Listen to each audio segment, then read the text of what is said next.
I know how to stand up to a man. You fucking leave me alone. Okay. I'm white, and I've got everything I need. No one clutches their purses when they're in a room alone with me. And I can drive for any neighborhood I please at any hour, and the police don't do a thing. So if I see a penny on the ground, I leave it alone and fucking flip it. I'm a straight white male in America. I got everything I need. I'm a guy getting paid more than a girl with a degree. And I can walk down the streets after dark, no one wants to rape me. And I can get a girl pregnant and just as easily flee. Just like my straight white male dad did to me. So if I see a penny on the ground, I leave it alone and fucking flip it. I'm a straight white male in America. I've got all the luck I need. I've got a pile of broken mirrors and I'm walking under ladders and I'm spilling tons of salt, but to me that doesn't matter, cause my skin and my gender and my orientation are the best things to have if you live in this nation. I recommend it highly.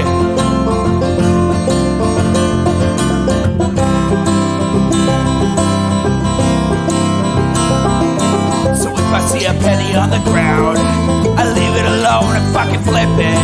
I'm a straight white male in America. I've got all the luck I need.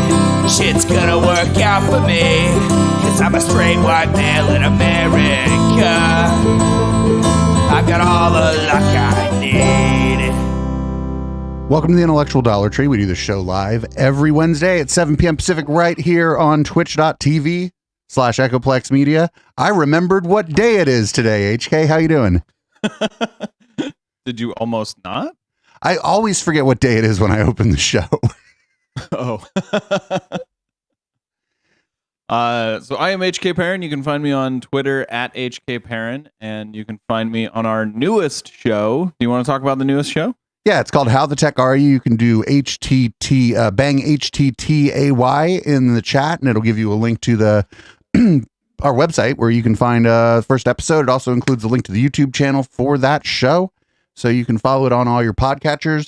It's everywhere except for Stitcher, because Stitcher's being a punk. But nobody really uses Stitcher anyway because it's garbage software. Remember to, if you visit the YouTube channel, remember to like and subscribe and put the bell on and leave a comment and send an email to Dave and just be like generally really stalkery. You're like, just send an email to somebody that isn't me. I should have probably just called it Bang Tech in the chat, huh? But I guess it doesn't work. Whatever. Oh, there it goes. Anyway, I'm Professor Dave. I'm sorry. That's Professor QAnon is in the chat talking about things. I'm Producer Dave. You can find me on Grindr and on Twitter. And we are actually simulcasting this to Twitter. If you're watching on Twitter, get over here to Twitch where you belong. Just the top of that funnel. So real quick before we start, Twitter does a funny thing where it'll tell you that your bitrate and shit is too high, but it waits like a minute and a half to do that. So what you got to do is hit publish real quick before it warns you that the audio bitrate's too high. Your bitrate is too high? Yeah, it wants 128 kilobit, and we do 160 because that's what Twitch wants. And so you can just get around that by immediately hitting publish as soon as you push the feed to Twitter, because it doesn't figure out that it's supposed to be mad at you for like a minute. Like, why do they care? I don't know. I don't know why. I just wanted to let everybody know that if you multicast and you get errors from Twitter, that's because you're not pressing publish immediately as soon as it connects. So just a bit, that's some information you might otherwise only get on our tech show. Just make sure if you're listening to the podcast of this, make sure you are following us on Twitch. That's like our main outlet for this show. That's Echoplex Media over on Twitch. And I have an announcement to make. Contrary to popular sentiment, Twitch politics is not dead. Welcome to the Now Space. So this week we're going to do another Jordan Peterson, and it's going to be Jordan Peterson versus. I'm sorry, not versus. Versus would mean that they disagree about anything. It's going to be Jordan Peterson and the world's most posh white supremacist. That is, if you don't know who he is Douglas Murray, and he keeps writing books about that are just basically the 14 words, but he writes a whole ass book about it. And here's The War on the West with Jordy Pete and posh racist Douglas Murray. Hello, everyone. I'm pleased to be talking today to Mr. Douglas Murray, who is associate editor of The Spectator and is now based in New York. His latest publication, The Madness of Crowds, was a bestseller. His last publication, The Madness of Crowds, was a bestseller and Book of the Year for the Times and the Sunday Times. The book before that, The Strange Death of Europe, Immigration, Identity, Islam, was published by Bloomsbury in May 2017. It spent almost 20 weeks on the Sunday. It's been about 5 years in Europe, still there. Times bestseller list and was a #1 bestseller in nonfiction. Douglas and I have spoken several times before publicly on my podcast and for Unheard, and he also moderated a discussion I had with Sam Harris. Oh, yikes. Oh, yikes. I don't ever want to watch that. I've just finished his latest book, which is not out yet. Oh, you didn't read it. The War on the West. The font even looks racist. Douglas. Out on the 26th of April. So hopefully by the time people see this, it will be out. Yeah. It's a shame he's such a ghoul. He's kind of a good-looking guy. That's what we're going to talk about today, your new book. I read it yesterday, and I thought I might start with something technical in some sense, terminological. It might be regarded as a pretty inflammatory title, The War on the West, and maybe we'll start with that. What do you mean by war, and why use that term? Brown people are coming to where I only want there to be white people. Yes. We must secure... Oh, I can't say that. Wait. It's code for the Great Replacement, which is code for... The 14 words. Brown people are coming. Yeah, we must secure... Oh, nope, I can't actually say that. Essentially, that's interesting. I thought you were going to start with the West, which is well, we'll do that next. That's actually the more important question. When he says the West, I'd really like to know what he really means. I mean, I know, but I'd like him to pull the mask off a little bit, you know. Or in this case, we both know what he means. In this case, maybe the hood. But he probably won't say what he means. No, he just will say, "Oh, the countries where the good people are." Oh. Yeah, well, we'll do that next for sure. War, because what I say in the book is that this is what we've been going through. We've been going through a war on everything to do with the foundations of the West, everything to do with the results of the Western inheritance. And when I say that, it kind of depends on what you mean by the foundations of the West. And those things are going to be different in different countries, too, because, you know, it's interesting. When they say the West, they also include Australia. And that's, you know, if you were doing hemispheres, that's in the other hemisphere. They just mean white people. Yep. And the foundations of that was a penal colony. The foundation of this country, there's two different versions of that, right? One of the foundations is, oh, we overthrew the British, whatever. The other foundation of this country is this country was built on the backs of enslaved people. And Europe's got a longer, more complicated history that I'm not going to get into. The war, as I do it bit by bit, on Western history, a war on Western peoples, a war on... By the way, Western culture. this country was built on the backs of enslaved people and on the graves of indigenous people. That's correct. War on Western religion and philosophy. Isn't this guy an atheist? I argue that we've come to in the present age where everything is... Wait a minute, none of the religions are of the West unless you mean like Mormonism or Scientology. What are you talking about? They all came out of the Middle East. I think he means Christianity, but yeah, Christianity came out of like solidly right in the middle of the Middle East. Right. The only ones that came out of the West, as far as I know, are like Nexium, Scientology, fucking Mormonism. If it came from us, let me say, us in the West, and everything maybe he's Mormon, so long as it hasn't come from us. Now, I should stress, by the way, that what I'm describing here is Western anti-Westernism. There are plenty of other forms of anti-Westernism. There's Russian anti-Westernism, there's Chinese anti-Westernism, all sorts of other kinds. But the one that I think is most interesting, partly because it's so pathological, is what I'm really writing about here, which is Western anti-Westernism. Why we in the West have arrived at this strange place where we venerate everything so long as it's not our own. We respect things so long as it hasn't been produced by the society that also produced us. And I do think this is a fundamental assault. No. Also, like, if it's Western anti-Westernism, isn't he now upset about something Western? Isn't he attacking the West? I mean, attacking. He is anti-Western, Westernism. It gets, I was going to say complicated the more you think about it, but it actually just gets more stupid the more you think about it. I think is a fundamental assault, as I try to demonstrate in the book, on all of the foundations, the principles, the foundational figures, the heroes, the great stories, the great themes of the West even, have all come in recent decades under this just relentless assault. And I try to explain why I think that's happened. It's not an entirely new phenomenon, as you know. I mean, it's been a strain of Western thought, arguably for some centuries, if not longer. But that in recent decades, it's picked up a pace. And it's picked up a pace for some very obvious reasons. After the colonial era, it was inevitable that there was going to be an anti-colonial backlash, a post-colonial movement.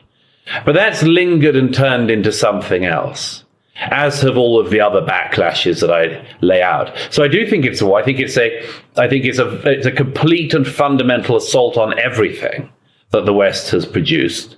And I think that's why it's deserving of the term. A fundamental assault on everything the West has produced.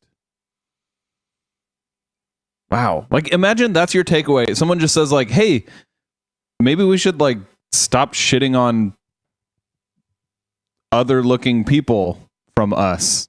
And your takeaway is, quit attacking all of my culture. And that's literally everything I'm about, and you're attacking it. And I mean, this is the same old shit. They're going after critical theory. They're going after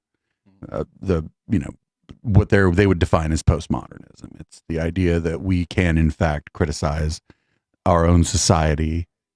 And I would hope that the reason we would be criticizing our own society would be that possibly one day we could just do a little bit better. That's what this is all about. It's the same old shit. They're just mad. So to what end? Well, that's a very interesting question because, of course, it's a different aim for different people. I mean, one of the people I write about at one point in the book is Fanon, Frantz Fanon, the distinguished and highly cited post-colonial author who, like Edward Said, had a profound influence in the academy. The foreword to his last book was written by Sartre. He was a very, very impressive in many ways figure. But his version of what should happen in the post-colonial era was, for instance, I mean, basically entirely Marxist. And it's one of the ironies I try to tease out about this, that, for instance, if in the post-colonial era, people had argued that societies that have been colonized should be returned to a pre-colonial condition with a return to, let's say, more of the native political and other habits, then that would have been one thing. But writers like Fanon were not doing that. They were arguing that the answer to the colonial era was Marxism. And of course, that has this tremendous irony, doesn't it? Which is that they say, well, this one form of Westernism, Western colonialism, must be replaced because it's Western. And what we'll replace it with is Western Marxism. And so that's just one of the motivations. I think at least this guy acknowledges that Marxism is a philosophy that came out of what we call the West. Like, a lot of these people don't even say that. Like, you know what I'm saying? Yeah. They'll never like say that Marxism is Western philosophy. So like, at least he's saying that. But like, the thing he's like positing like a really dumb false choice here. He's like, so, well, it seems like people think that they should just go back in time to before they were colonized. And like any of the technological advances or whatever that happened since then, they should just get rid of that, or they should do Marxism. And it's like, are those the choices? Seems like there are more choices than that. Well, he's even saying like we need to replace this thing with, like you said, the only other choice, this thing. And yeah, first of all, they're not other choices. And second of all, I don't think like anyone was saying we need to replace Western culture, but only with other Western culture. Right. And I'm not an expert on like, and he's talking about British colonialism, probably an old timey version of British colonialism, mostly in like the 1800s and early 1900s. That's what he's talking about, right? Because colonialism still exists today. Let's not pretend that it doesn't. But I just, I think many people were just like, why don't you just leave? Get the fuck out my country. You came in here and fucking occupied the fucking thing for a while. Leave your machines and get out of here. I think go on get is another like possible like thing to do. Yeah. A very strong motivation, certainly in the immediate period of the post-colonial era. Would you include the USA in that? Would we have to go back? Oh no, that was a good fight against colonialism. Do you know why? What? Because it was the colonizers that turned on the colonial power after they wiped out some of the indigenous people. Oh yeah. Yep. That's why we deserve America. That's right. Jeez, man. There's let's say the social one, the one where it's just rather gauche. I mean, of course, famously, writers like Orwell pointed this out many decades ago. Rather gauche to celebrate anything about your own society, and indeed regarded as being slightly backward, a sign of a sort of low resolution figure that you would do such a thing. Whereas the veneration of other cultures was a demonstration of sophistication. No, that's fucking, come on. No. This is incorrect. As soon as the word Orwell comes out of any of these motherfuckers' mouths, you know what they're going to say is just fucking a lie, right? When you know about other cultures, it is a sign that you know about other cultures. You don't have to even like put them up on a pedestal, but it's good to know about other cultures. Yeah, and it is good to understand your own culture in context. This is cray. Like, it seems to me like the more you know about other cultures, the more you see the flaws in your own culture. Right. Sometimes you may have to see that flaw in a different culture to see it in your own. Just like when you, like, if you tell somebody, oh, that person over there, you know, for example, they dominate the conversation all the time. Your friend looks at you and just looks at you for a minute and just looks at you for another half a second. They're like, you don't like that, huh? Then you maybe start to think, well, wait a minute, maybe I do that myself. You know what I'm saying? It's the same idea. Yeah. And then it's not a bad thing to try to better yourself. Right. And like, as a culture, it's not a bad thing to try to better your culture. Right. Even in what small way you can as an individual. But this stuff is like systemic. This guy is just a racist. I don't think he's like saying anything interesting here. Yeah. I wonder like what his proposed solution would be to you know, whatever given problem. Oh, people like you and me need to shut the fuck up. It's the same solution like they all want. They want me and you to shut up, but more importantly, they probably want Sam Cedar to shut up because people actually watch his shit, right? So, or David Pakman, they maybe want him to shut up, or you know, the new version, the American Atheist without David Silverman, they want them to shut up. They want all the liberals and leftists to shut up so that they can claim they're the liberals.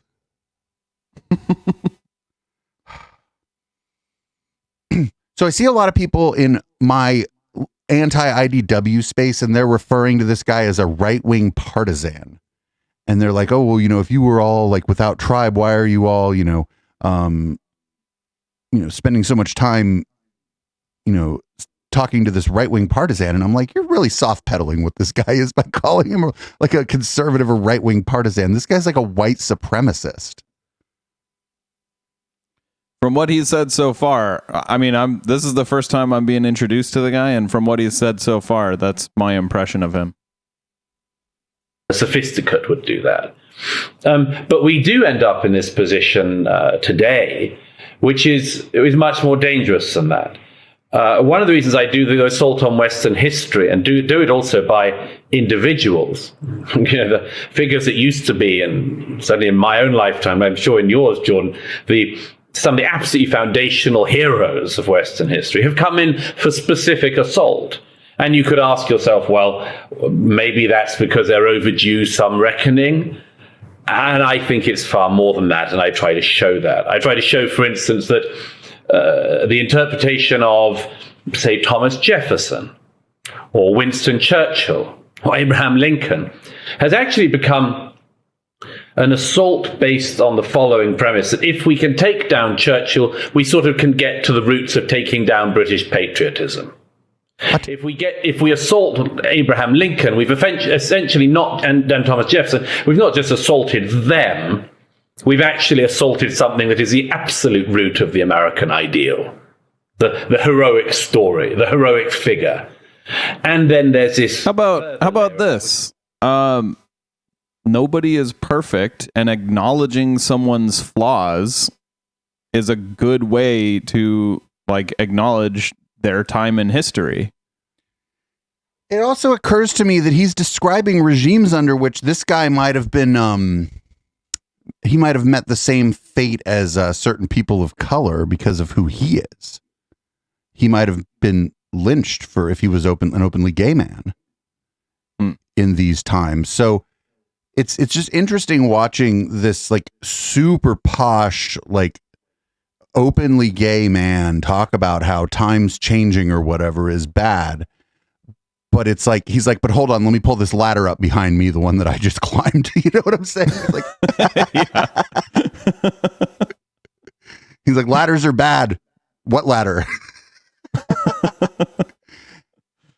And so he is all of these figures presided over regimes under which, in some cases, who he is would have been criminalized.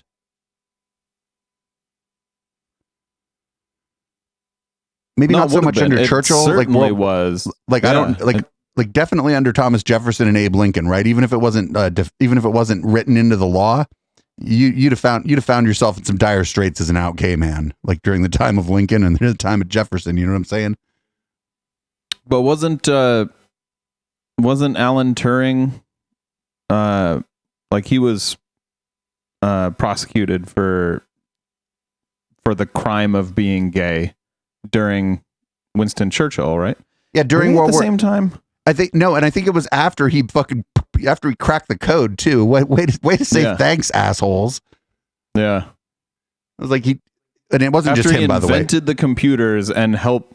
After he invented computers and helped win a war. Yeah, and not again, not for nothing. It wasn't just him. There was a team of people working with him. Yeah, but so he was without a doubt the biggest contributor. Right, he was instrumental in that, and even during the time of Churchill, I think you're right. I think he was given a chemical lobotomy or something. They did some fucking horrible thing to the guy. Yeah, and he most castration? likely committed suicide. We don't know for certain whether he committed suicide, but basically he ate an apple that was laced with cyanide, I think, or he ate something that was laced with cyanide and made it look like an accident. Yeah, so maybe correct me if I'm wrong. I don't know the exact history, and I kind of don't want to get bogged down in it, but yeah, the people, the sort of time frames and the people he's propping up, those people presided over regimes that criminalized who he is. Yep. even if in the United States it wasn't technically illegal to be gay or whatever, I'm telling you, dude, you come out of the closet anywhere in the United States in the time of the Civil War, and you're not going to have a great time of it. Probably going to get killed. Yep. And the people who kill you ain't going to face no justice for it unless you're rich, and still maybe not. Yeah. And he wants to go back to that time. He wants to portray these people as infallible heroes that represent all of, whatever, culture they're from. But they're not. Like, Abe Lincoln doesn't represent all of American culture. Like, American culture is this fluid thing that has changed throughout history. And like, Abe Lincoln might have been a very important figure to that history, but it doesn't mean he represents all of that history. And acknowledging that he had flaws doesn't mean that you're saying all of American history is somehow wrong or at fault. It's so crazy. It's like, it's just so crazy. Again, just I hate to like keep banging on this, but it's so crazy watching somebody whose very being would have been criminalized like pine away for this time and these people. And the other thing is, like, even during the time of Abe Lincoln, there were definitely people out there who like knew gay people and weren't hurting them, knew that it wasn't a problem, right? There were certainly people who were very progressive for their time. And during the time of Winston Churchill, there were probably a even higher percentage of people who disagreed with what was being done to Alan Turing. But like, and those people's names have all been lost to the fucking to history, haven't they? Like, we don't know any of their names, so it's kind of hard to like lift them up because we don't know them. No one should be lifted up to the point where you're not allowed to criticize them.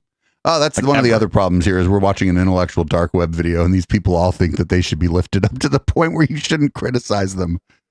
Like, you should be able to criticize when someone does something wrong or has like a shitty belief. Like, you should be able to criticize them no matter who they are. Right. And just like, these people are just mad that times change. It's just the same. It's some get off my lawn shit, right? Yeah. But like, times change, but even at the time, these people knew that some of the things they were doing were wrong. They just didn't care. Right. It was sometimes politically advantageous. Sometimes it was the path of least resistance. I guess that's sort of the same thing. But like, Thomas Jefferson knew it was wrong to own slaves. I don't know that a lot of people thought it was the natural order of the world at the time. I think Thomas Jefferson wrote about it. Let's not read the minds of the dead. I try not to read the minds of the living on this show. So, well, no, I'm saying he wrote about that. It was, maybe I'm misremembering that. Did Thomas Jefferson write about how slavery was wrong? Regardless, he had slaves, and we can just agree. I can agree with you that I don't think he was a hero. I just don't have heroes, though. Yeah. Which is not just with individuals, but with whole societies. So that, for instance, instead of understanding the history of racism as, well, racism is a highly regrettable and ugly human trait, which is consistent across all human societies that we know about, and it is a part of Western history, instead, the whole of Western history is made into a history of racism, in which racism was the guiding force. Well, if you were black during most of that time, then yeah, the history of the country is one of racism. Yeah, certainly with America, like, racism defined America for a very long time. Arguably, it still defines America. Like, a lot of our laws and a lot of our policies right now are because of racism. Like, the last guy probably got elected because of racism. And other isms. Yes. Multiple isms. When, as I explained in the book, any fair estimate would see it as being an element within Western history, but by no means the thing that drove Western history. So is he implying that it's not an element of Western present? He may be. It Like, seems does he think we solved racism? Yay, we're all done. there are people out there who would argue that after the Civil Rights Act was sort of like in the United States. You know what I'm saying? Yeah. I mean, I think they're wrong, and I think it would be pretty easy to demonstrate that they're wrong. Things like redlining continued years after the Civil Rights Act passed. They're like, what's your problem? We stopped using the N-word in the laws. Right? And to be clear, redlining still exists today. It's just there's no lines on maps that are being drawn. There are lines in neighborhoods being drawn by homeowners associations and real estate agents, right? Like, and it's sort of with a wink and a nod to some extent. Sometimes it's literally on paper. They were even today. We watched one of these where these people were mad that somebody went and spent money to have their homeowners like agreement scrubbed of that shit. Like some couple in Berkeley found that in like the paperwork and spent, I don't know how much money it was, but they said, I don't want this in the paperwork for the home I own. And they went and, went through whatever legal procedure they needed to go through to get that shit out of their fucking home, like the paperwork for their house that they bought. And I forget who it was. I think it was Tim Pool who was like making fun of them for that.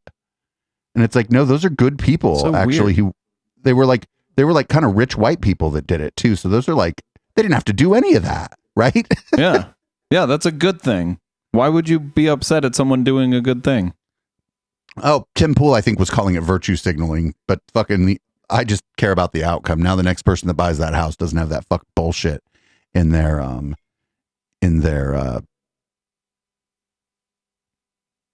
paperwork.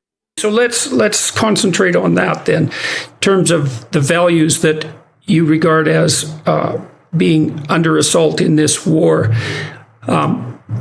What do you think the canonical values are that are the subject of this intense criticism? Now, and you described Marxism itself, which is also a branch of Western thought, interestingly enough, as fundamental to this criticism. So what if it isn't? The Marxists basically make the claim that something like the claim that history and human institutions, and perhaps individuals as well, are to be understood as manifestations of their class identity. So as some form of group identity. For the classical Marxists, it was class identity. And then history is to be viewed as the battle between an oppressor class and an oppressed class. And the oppressor class is motivated by the desire to exploit the victimized class. And then that's been transferred, I would say, to some degree in recent years to terminology that replaces economic class with race, but basically makes the same arguments. No, you idiot. The good version of that thing that he poorly described is that, wait, these two things kind of fucking cross paths in a lot of ways. How'd that happen? Causally. Right. They intersect, as you might say. Yeah, these things that look very correlated aren't just correlated. Does that seem okay? So the claim then is that the central motivation is something like the will to use compulsion in the service of group-centered goals, I guess. What's the Western counterclaim, and why? So that's one question. Is there a Western counterclaim, and why should we reject that analysis of history, given that things do get corrupted by power? Well, I quote in the opening and later on in the book, as you know, a phrase of Nietzsche, which I sort of add to from the genealogy of morals. When Nietzsche refers in passing, but I think it's such a remarkable phrase, I wanted to bring it out and throw it to the forefront. He talks in the genealogy of morals of people who talk about justice but mean revenge. Now, this seems to me to be an extraordinarily pertinent insight to our era. When you talk about some of the scholars and writers that I try to tear into in this book, they have I'm thinking of figures like Ibram X. Kendi, Robin DiAngelo, quite a number of others. They all happen to be black. Go on listing, but these are some of the main ones. They're simply not interested, it's clear, in a sort of fair analysis of the West or its history or its traditions or its claims. They're interested in a form of revenge. And some of them are perfectly open about that. I mean, Kendi is perfectly open about the fact that in response to one thing, it might be necessary to punish another group. He says it completely frankly in his most famous book, How to Be, ironically titled, inappropriately titled, How to Be an Anti-Racist. And it's extremely clear from the work of other people in this movement, people like Hannah Nicole Jones of the 1619 Project. What you're really talking about, you're certainly talking about with the people tearing Just for balance, could you name a white person you don't like? down the heroes of the West, is people who are saying, Dave, let me ask you a question. So do you remember that time in American history where the government gave a bunch of white people land and didn't give black people anything? I believe they called it homesteading. Yeah. Yeah. Oh, no, I believe that's just called American history. What are you talking about? Yeah. So, like, what would the effects of that be, hypothetically? Generational wealth. Yeah, you've got this finite resource and you give it to one group of people, and then, a couple centuries pass. So how would you go about fixing that problem? I mean, unfortunately, it sounds like you'd have to take some of that finite resource and reallocate it. Yeah, because it's finite. Unless we're planning on building new land in the U.S. I mean, we do some of that. Like, the way to make that right does hurt someone. Yes. And it has to. Like, there's no way around that because the resource is finite. And like, government policy, no matter what it is constantly picking winners and losers anyway, even if that's not the intent of the policy. Yeah. Your go, and now we're going to have ours, and we're going to see how you like it, how you like being talked about in extraordinarily racist terms, how you like being lumped in and homogenized as a group, for instance, white people or Western people, Western traditions. And again, this isn't an entirely new thing. I point out again with one of the most prominent post-colonial writers. White people, Western people. I mean, he just said it right there. Right, and the problem is that there's the title of his book explained right there. The War on the West. I mean, he just explained it right there. It's in his mind, there is a war on white people. And not for nothing, but in what we call the West now, there's all kind of people. So, yeah. Tough shit, dude. What are you going to do? But I mean, he just explained it. He just fucking said it right there. When he says West, he means white people. Every benighted student who's had to study at almost any university has come across Orientalism at some point. And one of Said's fundamental critiques of the West is that it essentializes people in the East. And, there's quite a lot of points to make about that. But one of them is he's extremely good at essentializing people in the West. He'll refer in passing, Said, to, for instance, your average 19th century European. But you have to do that to talk about Europe in the 19th century. Otherwise, you get bogged down in everybody's name. Right? You get bogged down in the census report or whatever. Yeah. It's like, I guess you could talk about the plurality of Europeans. Right. Listen, you can only talk about that in a simple way if you're like, well, could you name every woman? And you'd be like, yeah, it's Whitney Houston. But other than that, you just can't do it. What the hell was an average 19th century European any more than a average 19th century person in Africa or the Arabian Peninsula? People of this revenge kind, were extraordinarily keen to use tools which they claimed to deprecate, so long as that they furthered their particular political goals. And I think that they expose themselves again and again. And the problem in recent years, as I see it in the West, is that this process of revenge has taken on this exceptionally gleeful attitude. People. So like what he's describing here is someone who wants equal treatment and an equal opportunity, right? Well, maybe the problem with equal opportunity, and I've brought it up a lot around here, is has to do with the outcome of your parents a lot of times. So you can't really equalize opportunity without doing something to put your thumb on that outcome scale for the generation before, you know? Yeah, but you can get it closer. Yeah, but to get it closer, you have to put your thumb on that outcome scale for the previous generation. You just have to. I don't think you have to do that. You can help the, like, if you're talking about taxing the wealthy, yeah, you have to do that. But like you can help bring people who are, growing up in poverty to a more middle class lifestyle. That would do a lot to help equalize opportunity.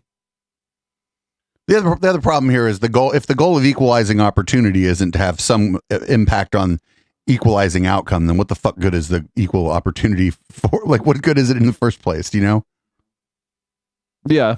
I mean, just by the nature of most people are average, if you equalize opportunity, you will start to equalize outcome. And this posh British guy does not want that. No, he doesn't. Visibly, audibly, cannot believe the luck they have that they can get away with saying the things that they do.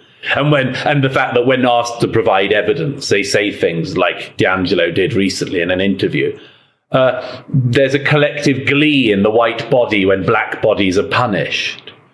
And her interviewer, who happens to be black, asks her for evidence of this. She has none. So she just makes another outrageous claim. And this has become part of it. Okay, so let's go into this as deeply as we can. So I was thinking when reading your book about, let's start with the issue of slavery.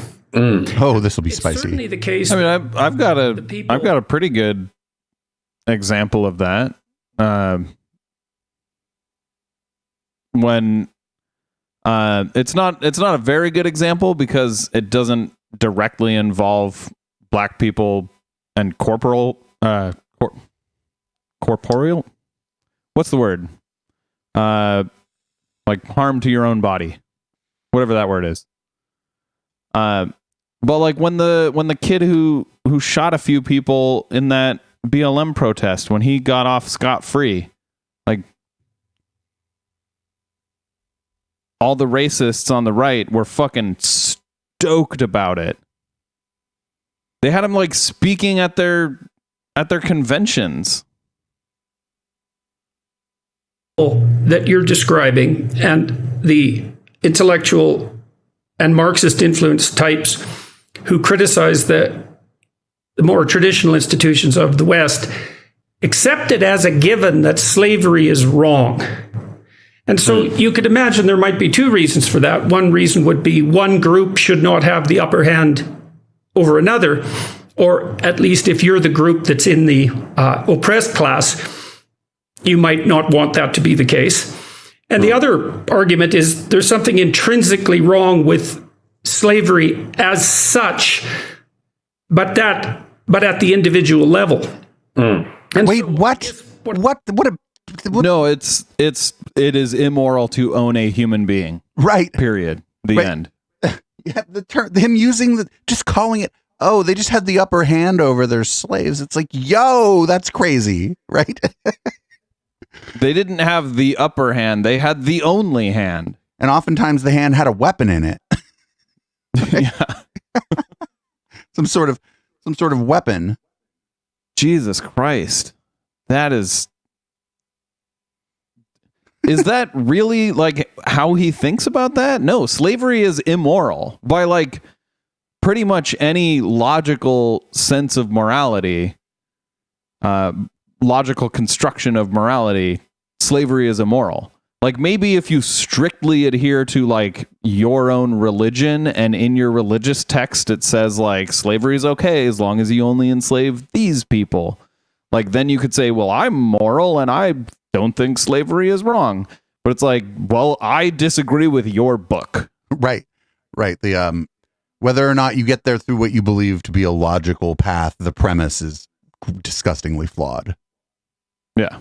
One of the things that struck me is that unless you believe the second, you're just trying to swap one form of slavery for another, and it isn't also clear why it's wrong.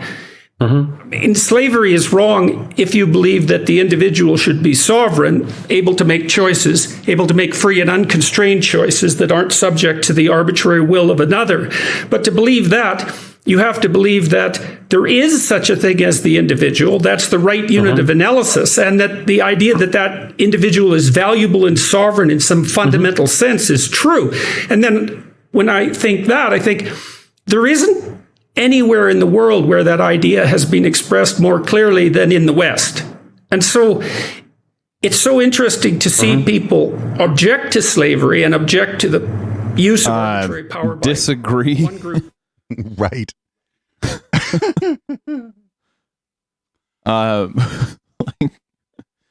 We were pretty late on the slavery is bad train. Over another, but also to reject wholesale the individualism, the notion of individual value that's at the heart of the Western enterprise, that seems to be the basis for the rejection of slavery per se. You do point out, for example, that it wasn't obvious that Karl Marx objected to slavery on moral grounds. So it seems... No, it was legitimately on moral grounds. Karl Marx, like, it was a fucking workers thing. And he viewed slavery as they're workers and they're not being compensated. They're not getting the fruits of their labor. Yeah, that's the whole fucking thing. Yeah. Like, if you were going to explain like Marxism to somebody who'd never heard of it before and maybe wasn't very politically sophisticated or whatever, you'd just be like, well, it's sort of the idea that you're entitled to 100% of the fruits of your labor and that your bosses are stealing from you. Well, if you're enslaved, you're not getting any of the fruits of your labor. In fact, you're getting your ass whooped too. Yep. So you're like getting as much of the fruits of your labor as is needed to keep you alive. Right. Oh, man. obvious to even be asked, why is slavery wrong? But when everything obvious is up for grabs, then it's perfectly reasonable to ask that. And so part of the problem with setting the group against the individual is that you see that the people who do that seem to invalidate their own moral claim that what they're opposing is wrong. I mean, I've got like a pretty good argument for why slavery is wrong. Like, would you want to be a slave? No? Then don't enslave other people. That golden rule. Yeah. Literally the golden rule, like the one thing that kind of like everyone agrees is pretty much the basis of morality. That one thing causes us to judge slavery as immoral. Do you? Yes, and I mean, well, one of the most fascinating things about this, I go into in the section on slavery in the book, is that, of course, historically speaking, it would have been highly unusual to be opposed to slavery in almost any era. And there were lots of reasons for that. I mean, you first of all have one of the questions, as you know, that I delve into at one point in the book is, why are the Enlightenment philosophers under particular attack at the moment? And there are various explanations you could give for that. One is that there is a genuine overdue reckoning, that there is a form of Enlightenment, let's say fundamentalism at the moment, that views figures of the Enlightenment as particularly needing this sort of scouring and reapproach. Another is that they happened to have the misfortune to live in an era in which both the slave trade and colonialism, currently seen as the two great wrongs of history of the West, were going on. Yeah, and they just didn't spend most of their fucking They're fucking sitting in their fucking ivory towers while people were fighting against the fucking ills of colonialism and slavery, and the fucking Enlightenment philosophers. Some of them were like, if it's a shame, it's a shame, but they weren't doing any fucking political organizing to put a stop to it. In fact, one group that did was literally called itself the Illuminati and has been demonized by people on the right since the 1700s. Yeah, like this is a really stupid argument, because like there are things that are going on right now that like you can look at someone and say like, we know that what he's doing is wrong or she's doing is wrong, and they're making no effort to stop doing that. Like freaking Jeff Bezos and Elon Musk right now own more wealth.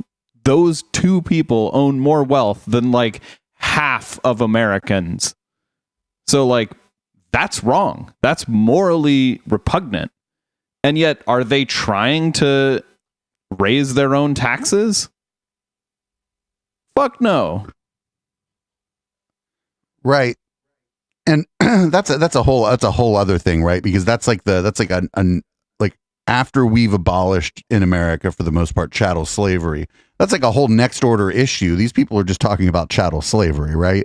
But what I'm saying is like, you can look back on someone, and if they're doing the shitty thing, there were people at the time that knew it was shitty, and they still chose to do it anyway. And that they didn't spend enough of their time countering them, and that Immanuel Kant should have spent more time addressing slavery and less time addressing all of the questions that he addressed, and that rather than talking about superstition and trying to pull that apart, David Hume should have been interested in colonialism, and on and on. So that's another explanation. And a third explanation, which I think is perhaps more persuasive, is that actually, if you go for the Enlightenment philosophers, you get to one of the absolutely key things to assault if you're going to assault the West, which are the ideas of rationalism and reason and the application of the scientific method and much more. But that didn't come from the Enlightenment. It's not like all of a sudden we decided during the Enlightenment that we were going to have science and reason. That's bullshit.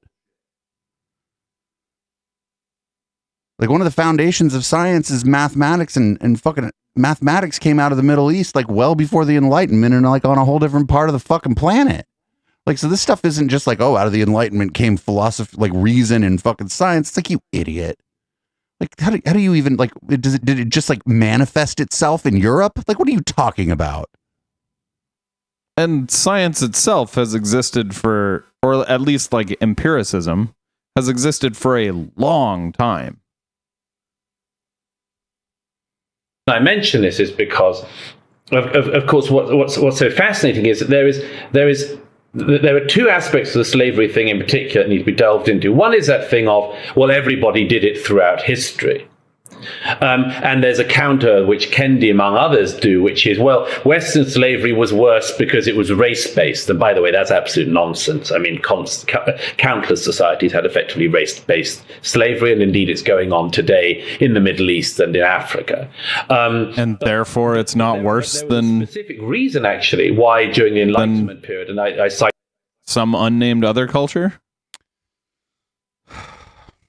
Yeah, this is all crazy. Like, this is all like, I don't even now I'm starting to lose track of like what they're even talking about as far as slavery goes, because now they're on to the Enlightenment or something, and their claims about the Enlightenment are just silly. It was just a bunch of bourgeois people sitting around talking because they had the fucking financial resources to do it. They didn't have to go farm. They didn't have to go fucking till a field or tend to their cow. You know what I'm saying? It was a result of wealth in Europe, and that's why the thing that we call the Enlightenment happened in Europe, is that people had some leisure time, which all in all is generally good when people get some leisure time, but it doesn't make them the world's first fucking philosophers. Do you know what I'm saying? Like, yeah. I don't think people say that slavery in America is worse than other forms of slavery solely because it was based on race. Like, he's implying that that's the issue with it. But like, no, the issue with it is it was chattel slavery. It was based on race. and like it was permanent. So like you were owned as a person forever. Right. And that's completely immoral. Right. At least, as, it was eventually abolished, but at least as far as a black person born into slavery in like, 1700s or whatever, for them and for their life, it was permanent, right? Because they're dead by the time it gets abolished. So for the people who lived through it and weren't there to see it get abolished, yeah, it was definitely permanent. Nothing's really permanent, but I know what you're saying. And the other thing is, like, we just kind of kept doing it here in America after the rest of what he's calling the West was like, no, not anymore. Nope, done. Yeah. Like we had to have a fucking war over it. Right. So here in America, that the temperature was just turned up on it, and it's still turned up on it because we were the last ones to get rid of it. Like in what he's calling the West. Yeah. Cite Thomas Jefferson on this because he's a very interesting figure trying to think this through as they were going through it. One of the reasons why Thomas Jefferson is so interesting is because he is one of the most thoughtful people of his era, was still not aware of whether or not there was an answer or which way the answer went to what was still a live conversation then, which was the monogenesis and polygenesis argument. That was the argument over whether or not all the human races were from the same stock, as it were, or whether we were all from different lines. That debate seems obvious to us now because it got answered later in the 19th century. But does that matter? And the other thing is, even if that was up for debate because we didn't have the scientific stuff, then what reasoning were the abolitionists of the time using for their abolitionist position? You know what I'm saying? Like, it doesn't just have to be science that tells us that slavery is wrong. In fact, I would hope it would be, later, before the science is in on, that we all do share common ancestors as human beings or whatever. You'd think before that people could have still figured out that, hey, owning that guy's bad. Yeah. Like if you had, if there were another species on Earth that was totally unrelated to humans, that was as smart as humans. And I'm not talking about like, dolphins are really smart. I'm talking about as smart as humans. As in like they have like their own language, they communicate with each other, they create contracts, they have society. They're as smart as humans. Like why would enslaving them be okay just because they're not humans? Right, even if we just use a baseline, if they can communicate with us as like the very baseline, right? Like they can just walk up to you. If they learn your language, they can just walk up to you and talk to you. Yeah, you shouldn't own that person, right? Yeah. Yeah. Like even we kind of take the idea of intelligence sort of out of the equation. It's just like, can this person communicate with you? Can you tell that they're sentient, that they have emotions based on how they communicate with you? Well, then yeah, you shouldn't enslave them. It doesn't matter whether or not they're the same kind of fucking exact, I'd call them just another kind of person anyway, but like just because they're not the same exact race of person as you are or whatever, or they look different than you or whatever, like that's not a reason to like torture them. Like fuck? Like I think at that point we should expand our idea of what a person is to include them, right? Because person is different than like Homo sapien, right? Person is like a legal term. Yeah, well, person is legally defined as a human being.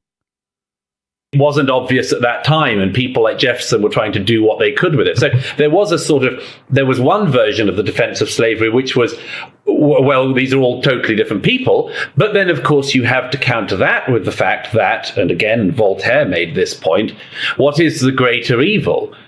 To sell somebody and buy somebody of a different country, a different race, and so on, or to sell your neighbor or your brother or the member of your community. Now, of course, this is just as it was when Voltaire asked the question. It's an exceedingly uncomfortable question to ask today, and I don't ask it in order to say, well, there's an obvious answer. But as everybody knows, the slave trade only existed because people in Africa were selling their brothers and their neighbors and raiding neighboring towns of people who looked exactly like them and selling them to other black people in Africa, some of whom ended up in the slave trade going across the Atlantic, many more of whom went through the slave trade that went to Arabia.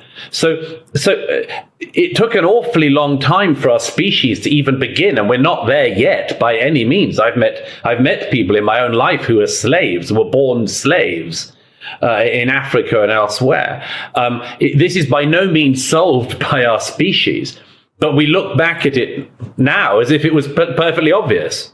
Well, look, okay, so Irate Lump I understand. gives a good paraphrasing of what he just said. Slavery was Africa's fault. Right. And oh man, I don't know. We just kept participating in it here in the United States, like after everybody else stopped. Like that's the simplest indictment of it I can come up with. Understanding of the history of ideas in the deepest sense is that it's very difficult for people, first of all, to understand that there is a universally valid human essence across cultures, right? And so most isolated peoples have regarded their own citizens as human and everyone else who isn't part of that group as not fully human. And to develop a universal system of value despite that proclivity has been extraordinarily difficult. And then to further make the case that each person, regardless of their social status and power and all of that, is also characterized by something that is best termed intrinsic worth that's associated with their personal sovereignty or their individual sovereignty is also an extraordinarily difficult idea to conceptualize. Yes. And then, but you know what we should title this episode? What? Watch us watch two white guys try to justify slavery. To be fair, they're trying to justify it in the time period that it happened. I think they're trying to justify it right now. Well, first of all, we shouldn't be lulled into thinking that, as you pointed out, that those are human norms in some sense. They're not. Quite the contrary. And then I do believe it is the case that, first of all, perhaps in the religious domain, and we can talk about that later, and then later in the political domain, that notion of divine individual worth was developed and instituted in social institutions most effectively and in some sense solely in the West. And, yes. And we could get into Did you say that notion of divine individual worth? To eradicate slavery worldwide. And also that was driven by Christian notions and by Christians specifically, and that it also occurred at great expense in relationship to the British Empire's function. Yes. So maybe you could just walk through that a bit, and we could delve into that. Yes. This is a particular. Actually, most of the people who are arguing in favor of slavery were Christians quoting the Bible. I mean, that maybe is a little unfair to Christianity just because it was such a dominant part of the culture. I would just say that most of the abolitionists were also Christians, and they were probably also quoting parts of the Bible to buttress their position. I mean, is it unfair to say like the Bible is bad because it promotes slavery? Sure, yeah, there's a section on how to treat your slaves, but I just want to be like, part of my softening position on religion over the years because of the behavior of some of these fucking atheists. You have to understand that during this time, if everybody was Christian, then all the abolitionists were Christian too. Sure, but not everyone was Christian, and not everyone. I don't mean everyone, the HK. Bible. I mean the overwhelming majority of people in America and Europe during these times, much more than today, they were Christian, or at least they would tell you they were.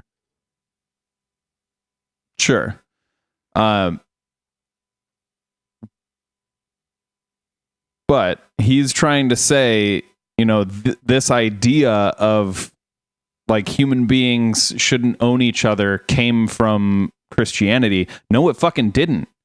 In the Bible, it says human beings can own each other. It just says only certain human beings can own only certain other human beings.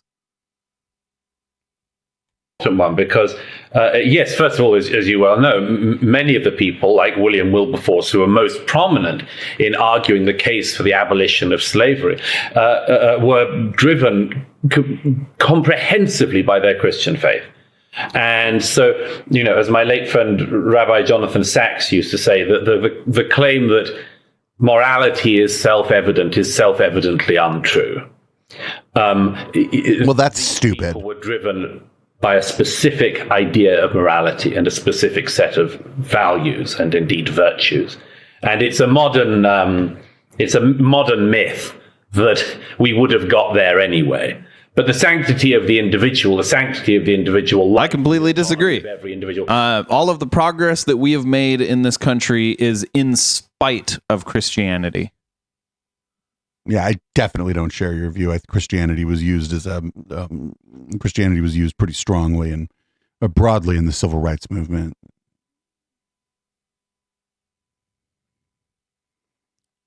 On which side? Both. That's what I'm saying. What about it's like the fucking water, man. What about the gay rights movement? Like, there's nothing in the Bible that says it's okay to be gay. But there is a part in the Bible where it says not to be. Like, that entire movement happened in spite of Christianity. Well, now we have a lot of famous atheists running around fucking shitting on gay rights people. So it's like, it just takes all kinds. I just think that religion is like the water. It's just everywhere. It's like the air, and people are going to make up their own mind as to what's moral and what's immoral. People don't, like, even the fundamentalists aren't really fundamentalists. They don't follow their book exactly. Nobody does, because that would be impossible. Well, I think you and I agree then that Christianity was not some driving force behind moral change in the United States. Sure, but I just don't think it matters that much. But I do think that, you know, just to say that you know, the justification for slavery was often religious, well, so was the justification for abolition. So, because everybody was fucking Christian, so people sort of made up their own minds. The necessity of every individual having autonomy was at the absolute base of the desire, first of all, to ban slavery in the British Empire. And then, and it was maybe people would say, well, you would say that, wouldn't you, Douglas, having been born and brought up in the UK? But a pretty remarkable thing that the British Empire then decided to spend a considerable amount of blood and treasure policing the high seas in order to stop slavery elsewhere. British sailors losing their lives, boarding ships without sails that they would search the cargo holds for and discover were, for instance, a Brazilian slave trading ship trying to sneak through in disguise, because, of course, Brazil didn't get rid of slavery until the 1880s, formally.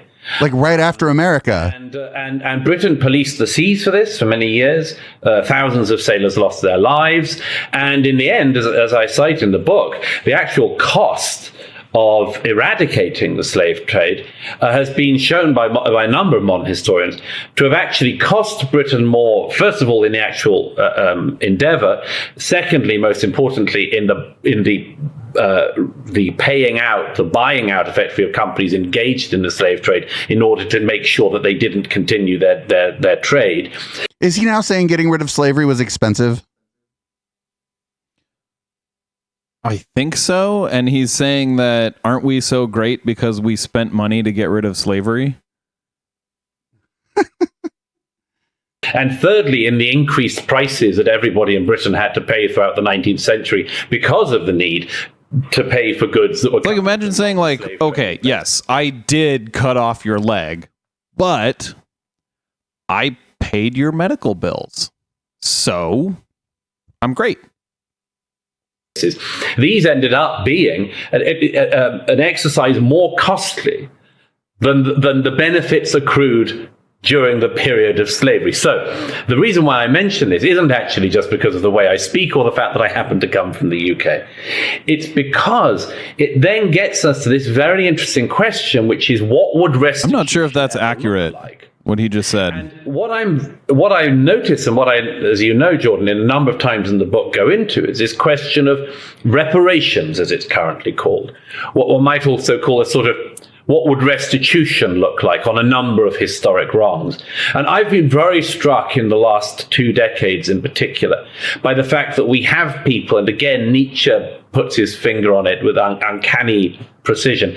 I'm struck by the number of people who rip at long closed wounds, rip them open, and then scream at everyone about how hurt they are.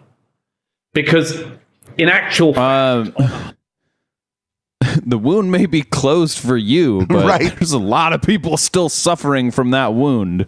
Right. I'm not looking at it. What do you mean open wound?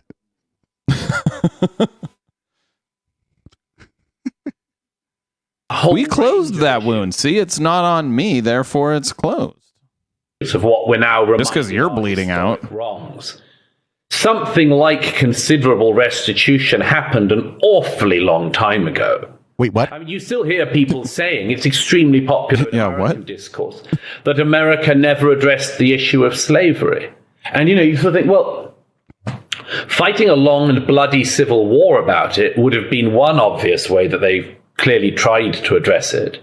And even that today is poo-pooed. A number of contemporary historians say, oh, it wasn't really about slavery. It was a different power struggle. It never is about the thing that the thing was about. Whoa, that's a crazy thing. I thought white supremacists thought it was like the War of Northern Aggression and states' rights and shit. Yeah. He's actually admitting it's about slavery. That's surprising. But he's also saying like that was a repayment for slavery or something. Is he saying like because we fought a war to end it, debts repaid? I think so. And he might, if he does it, I'm not going to be surprised if he talks about, well, look at all the white people who died in the Civil War, But I'm very keen to address these ugly, difficult corners of it. So I say, if you are interested in restitution, of making atonement for any wrongs in the past, you have to look at what actually has already happened in the past by way of atonement. Well, there's also a Christian, Like what? Western or Judeo. He just said the Civil War. How is that an atonement for slavery? Yeah. And you know what? This is as good a place to stop this as any for the pod, I think. I want to talk about Germany post World War II. I don't know the entire history. I'm going to probably just a real quick overview. Reparations were paid. Whether or not what you think of Israel, like I probably share most of the chat's view on Israel and how they're treating the Palestinians. But to this day, Germany sends vehicles to the Israeli government as part of their atonement for the Holocaust. They have laws on the books that you cannot glorify the Third Reich as part of their atonement for the Holocaust. So there are ways to atone for it, whether you agree with those particular ways or not. The nation of Germany, with 100 less years, give or take, to have atoned, have done a hell of a lot more on like a structural, legal, and a financial level than America has. Like not year by year, but in totality. So it is possible for your government to endeavor to atone for these things. Yeah, and arguably America has done practically nothing. I mean, what have we done? I don't know. We have Abraham Lincoln's birthday. You get the day off. Oh, but not if you're poor and have to work for an hourly wage. Well, fuck. Who does that benefit? Oh man. God damn it. So during the post game, we'll watch a little more of this, but we're not going to sit through 2 hours of this shit. I just want to be like real clear as to who and what Douglas Murray is. Douglas Murray is a guy around my age who grew up in very posh British society. So to the extent that there was discrimination against gay people like him in Great Britain as he was coming up, he was shielded from it by his family's wealth, by posh British society. And in a way, I, as a gay man, was shielded from it. Just geographic location. Growing up in the Bay Area, I was shielded from a lot of what other people had to deal with. I think the difference between me and Douglas Murray is that I recognize the privilege that it was growing up a short drive from San Francisco as a young gay man. And I think about that sometimes, and I'm able to sort of apply that to other people's positions of privilege based on where they were born, who their parents were. And in the case of what they're talking about, how much melanin is in their skin and how society looks at them as a result. I try to empathize, even though I didn't have the awful negative experience that some people did. I sure heard about it. I sure knew about it. And I just wasn't, I guess my parents just being kind of upper middle class people in California, it's a lot different than being part of posh British society. And so I guess maybe I just wasn't shielded from it in the way this guy was. Or maybe this guy's just dispositionally a fucking white supremacist and none of what I'm saying matters at all. I don't know. I think it might be more the second, but the first thing I was talking about sure didn't help him in his ability to see how structures negatively impact people who are different than those who are in power. Yeah. You're a better person than he is. That's a low fucking bar. I keep mentioning the 14 words. I don't know them. He could recite them in his sleep. Okay. You know what I'm saying? I don't actually know what they are, but this guy could recite them in his sleep. So I don't know what that is. I guess that's the podcast, everybody. Thanks for tuning in to the podcast version of the show. If you're watching, listening live, whatever, stay put. We're not going anywhere. We're just going to change the lighting in our respective rooms. I'm going to grab a cocktail. I know HK doesn't drink during the week anymore. And we're going to watch a little more of this during the post game. And we're going to also go after David Fuller. And then I'm going to release that again and see if he tattletales on me to people like he always does.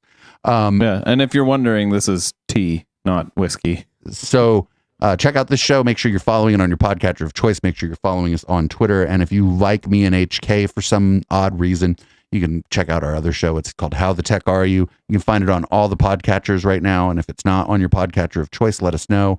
And we'll do what we can to get it on there. And you can also get it from our website, echoplexmedia.com. There's also a YouTube channel for it. Just search for How the Tech Are You? And I'll try to remember to include information about the new show in our show notes. This is Boomers by Periscope, and we'll be back with Red Light.